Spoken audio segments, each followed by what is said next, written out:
I'll admit, when I first started using the Pro Controller, I really struggled with missed inputs.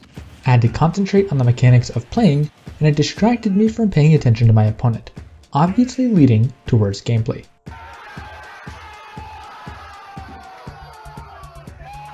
All this changed when I figured out an intuitive button setup. I'm H4 from Smash Gambit, here to improve your ultimate experience. There are many reasons to prefer the Pro Controller over the Gamecube Controller. But first, let me list the only 2 reasons why you might want to stick to the Gamecube Controller. The first reason, obviously, is that most longtime Smash players are familiar with it from previous titles.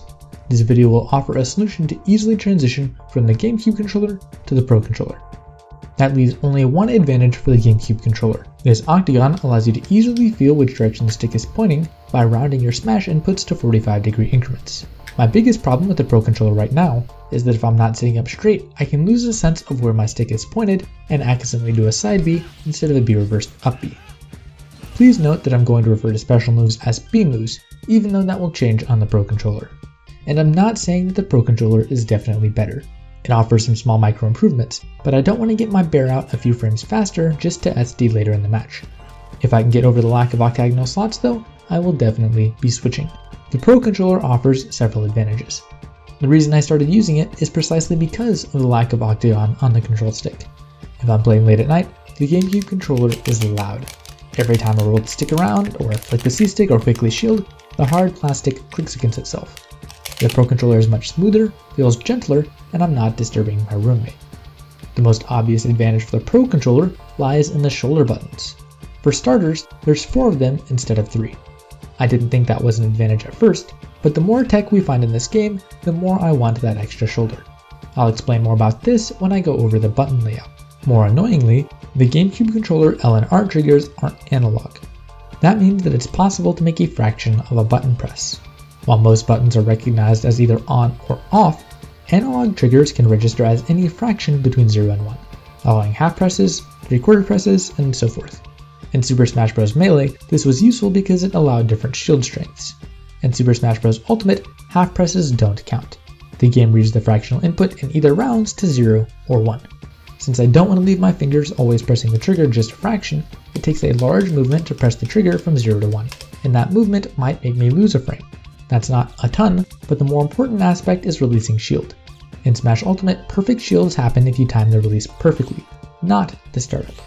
Because I need to depend on the spring to release the button, I find some slight difficulties perfect shielding on the Gamecube Controller. I've heard some top players actually modify the springs on the Gamecube Controller to make button presses easier. With the Pro Controller, the shoulder buttons are not analog. It's a simple, small motion to press them, and they unpress instantly. Especially with its shape, I find it very easy to flick my finger across the shoulder for an easy short hop, but more on that later. Alright, hopefully I've convinced you to give the Pro Controllers a try, but it will probably feel weird unless you use the button configuration I give you.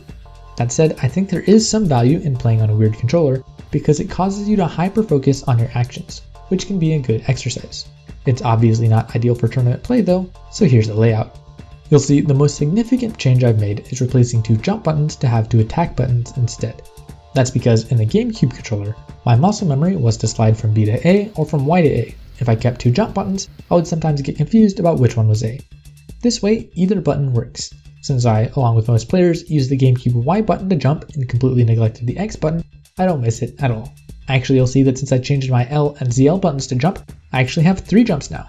Now, I actually made this video a while ago and never posted, but because of patch 2.0.0, I'm redoing it a little bit.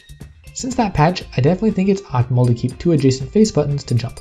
This allows you to do easier short hops by pressing 2 buttons at once.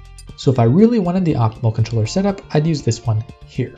However, instead of working against my muscle memory, I'd rather just practice getting good at short hopping. With my big fat thumbs, it is a little bit difficult to release the X button in time to short hop. With practice though, I'm managing. I find that I use a combination of X and LZ depending on what I want to do. I use the LZ button for more consistent short hops because it's very easy to flick my finger across the button. Additionally, I can use the C stick for aerials, so none of my fingers have to leave their buttons unless I want an air. I control my direction with the left stick, short hop with the trigger, and aerial with the right stick. You'll notice that I also have the L button for jump. My original intent was so that I could press both left triggers at once to short hop, but I've since found that unless my hand is in the right position, I'm not super consistent. It's better for me just to flick LZ, so you might want to switch the L button to shield. That's so you can move your shield around without rolling. However, unless you play Inkling, you can move your shield without rolling by pressing the shield and B button. So I'm actually going to recommend changing L to special move, so you can do some of the cool C-stick macro specials that my Smash Corner has been showing off. And you can still use it to rotate your shield. I, however, will keep my L to jump, because I find that my best mastering speed is when I click all 4 triggers.